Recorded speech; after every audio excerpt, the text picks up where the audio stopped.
Hey, my name is Ian Cookson. I'm a research assistant at the University of Salford. This is a re-recording of our seminar presentation from Wednesday. Unfortunately, due to sound quality issues, we had to re-record the presentation.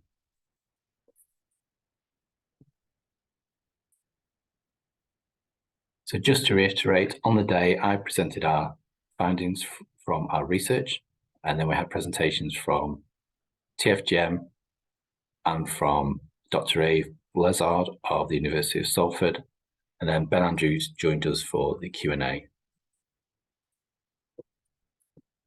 So our previous research into active neighbourhoods showed some inequalities in this concept. Specifically, we found that older and disabled people didn't feel active neighbourhoods really considered their needs.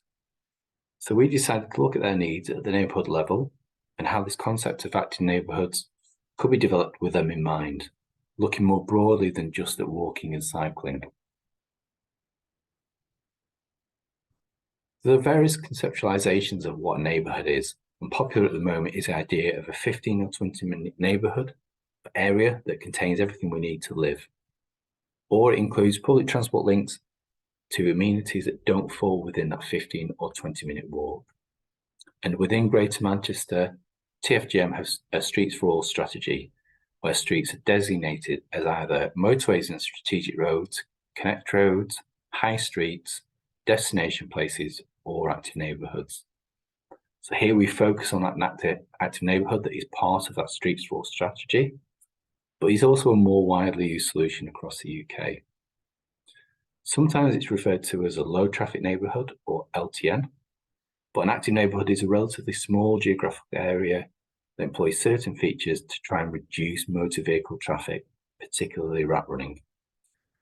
This focus on reducing car dependency is something it shares with the 50-minute neighbourhood.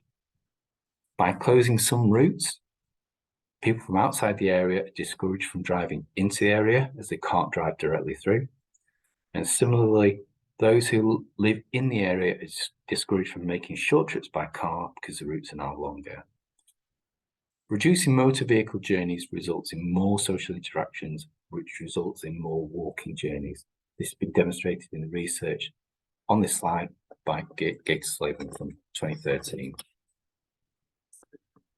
The reduction in motor vehicles also aims to make residents feel safer and more confident in walking and cycling. This is achieved primarily through the use of modal filters, which are often planters or bollards. These can be walked or cycled through, but motor vehicles can't drive through. Just giving an overview of the scope of an active neighbourhood. Here we have a map of Lee in Wigan. And here you can see how large the actual scope of the area that the active neighbourhood encompasses compared to the rest of the town. So here's a more detailed drawing. It already has a school street in this area. There are already one-way streets, but within the boundaries of this scheme, the local authority are consulting with residents around where they should put further road closures and further one-way streets, and possibly other features, such as school streets or greening. So TFGM will talk a bit more in their presentation about different schemes that are going on around Greater Manchester. So just to give you a few examples, this is part of the scheme in Levenshulme. So here we have a standard terrace street that most vehicles can drive in and out of at both ends. So by installing some bollards and planters, you can only access this road from one side now, which makes it quieter, prevents rat running, but it can still be walked or cycled through.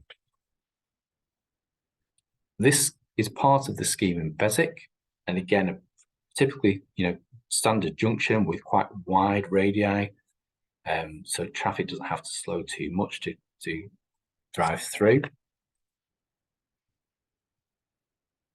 But here, in addition to the planters or the bollards, there's a short cycle lane so cyclists can cut through this area, whereas motorists have to drive around. And there are other interventions that can be used, or other elements to an intervention, such as school streets, one-way streets, parklets and greening, benches, improved lighting, and other public realm improvements. So in our research, we conducted We wanted to consider active neighbourhoods. We want to focus on, and they have a focus on reducing motor traffic and increased walking and cycling. But we wanted to look at the older and disabled people within those communities and their needs in particular. So we conducted some semi-structured interviews with experts in older and disabled people to explore this topic and see if we could draw out some of these issues that might have been overlooked in previous research.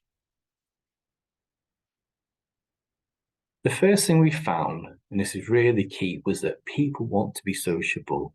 For older people in particular, this is a key point, and it's linked to the sociological idea of a third place. So the first place is the home, the second place is your workplace, third places are places to be sociable. They might be pubs, hairdressers, community centres, and we'll go into this a bit more in the next slide. But older and disabled people still want to be able to get out and be sociable, to use social infrastructure to build social capital. And we can relate this to kind of what in fact the starting point of this research, which was the right to the city. And this is a concept where urban spaces have been commodified. They've been defined by their commercial value, but they should be redefined and in how we want to use them. So going back to that idea of a third place, and I think this relates to most people, but our older and disabled people want to be able to use social infrastructure such as community centres, libraries, pubs, cafes, banks and charity shops, beyond just the normal amenities of shops, healthcare, etc. But the erosion and commercialisation of our communities has started to remove some of these places where they used to be sociable, and whether that's through gentrification or commercial decisions. We've seen recently another spate of banks being closed on high streets. And these places, like banks and charity shops maybe, they might not traditionally be considered social spaces, but they provide people the opportunity to go and interact, build social capital, especially if they haven't got a lot of money to spend in pubs and cafes. So they're building social capital while undertaking everyday activities. Similarly, green spaces are a social space often considered not for them by older people. They're often designed for families or for team sports. So how these are considered in active neighbourhoods is quite important. I mentioned earlier how car dependency affects people's ability to be sociable. So more cars means less social interactions and less walking, which results in social isolation.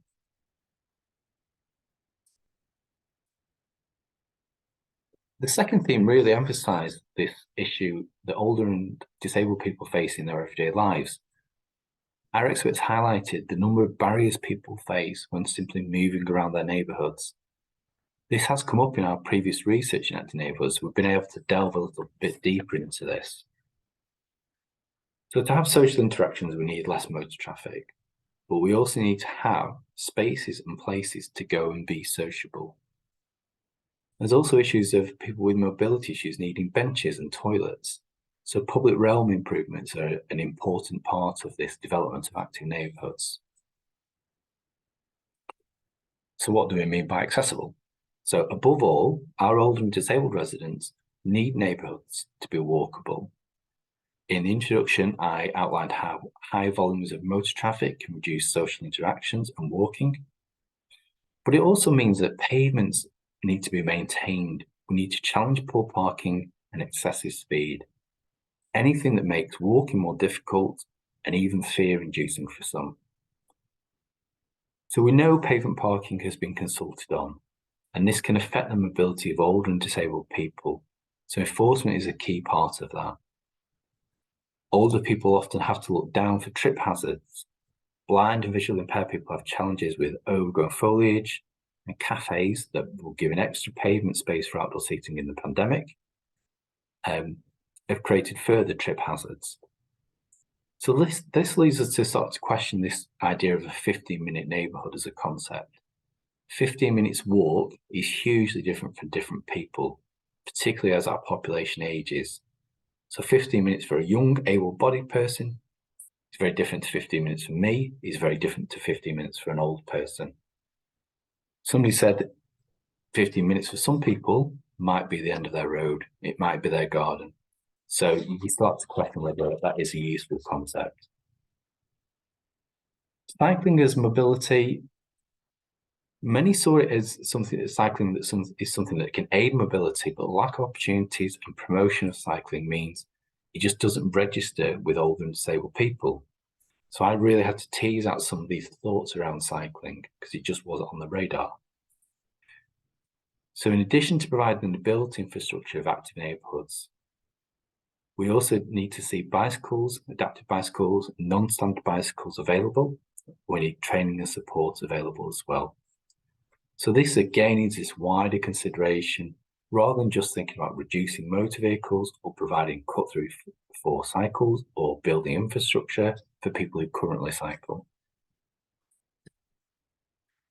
Similarly, cars weren't offered as a solution to local mobility. We've seen can be, in fact, be a barrier to mobility, but it was recognised that there is this tension. So cars provide access for carers, for deliveries, or for accessing wider communities. So the example we've given was particularly for ageing ethnic minorities. For them to access ethnic supermarkets or places of worship, there maybe isn't one in every community. So car access does need to be carefully balanced. We should note in terms of car use, there's an interesting pattern of ownership within these groups. There's less car ownership amongst disabled people, but they have a higher rate of trips as passengers. For older people, ownership per household is higher for newly retired people compared with the general population, but then this reduces as people age. However, there are less households with multiple vehicles in older people compared with working households.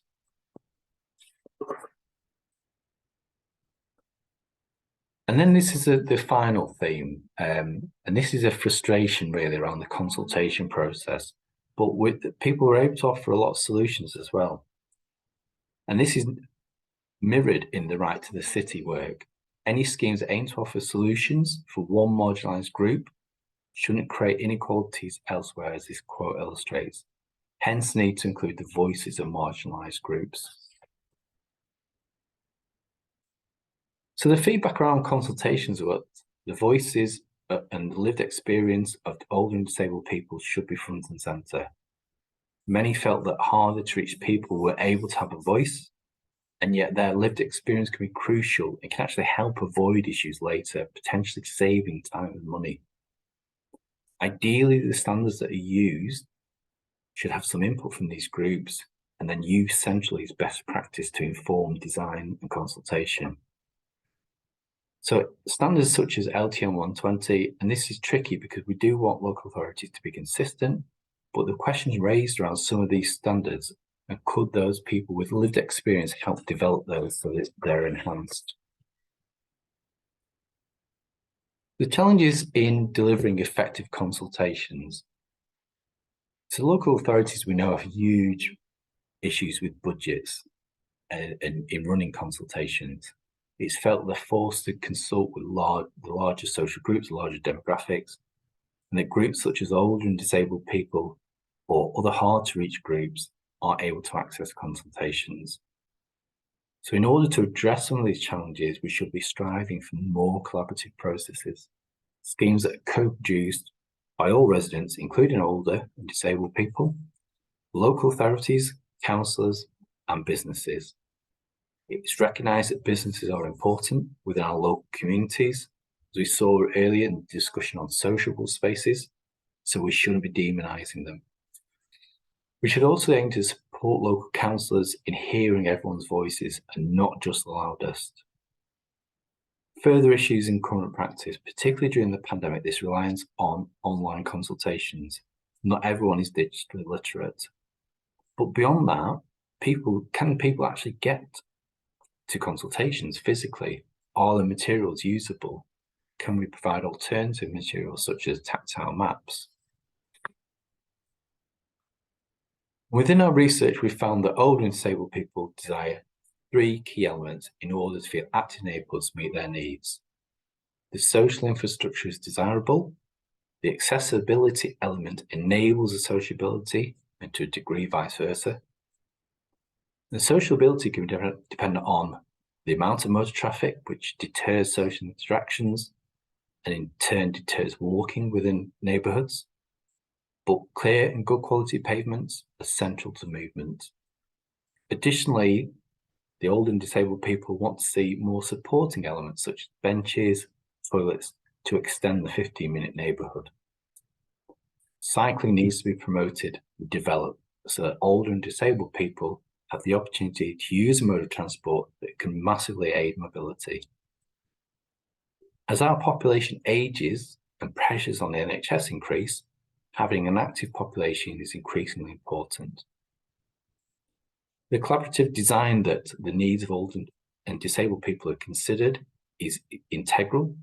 We understand this might be a challenge for local authorities with limited resources, but advocates tell us that having guidance and expertise available centrally would negate to a degree having to input into every consultation that's run. So one takeaway, and this is why I chose a circular graphic, is to think more holistically. Rather than just increase cycling, decrease car use, we need to start thinking about the whole neighbourhood and about society more widely. This is definitely a challenge for government and local authorities, but there are huge benefits to enabling mobility for older and disabled people. So in our next phase, we're going to be taking that active neighbourhood in Lee. We're going to work with the residents there to map the social infrastructure and the walkability using in-person mapping and walk-along interviews. And there are also some ideas for future research included in the report. So thanks for listening. For more information, you can get in touch. All the information from today's presentations will be on our website. You can follow us on Twitter or email us at Healthy Active Cities. Thank you.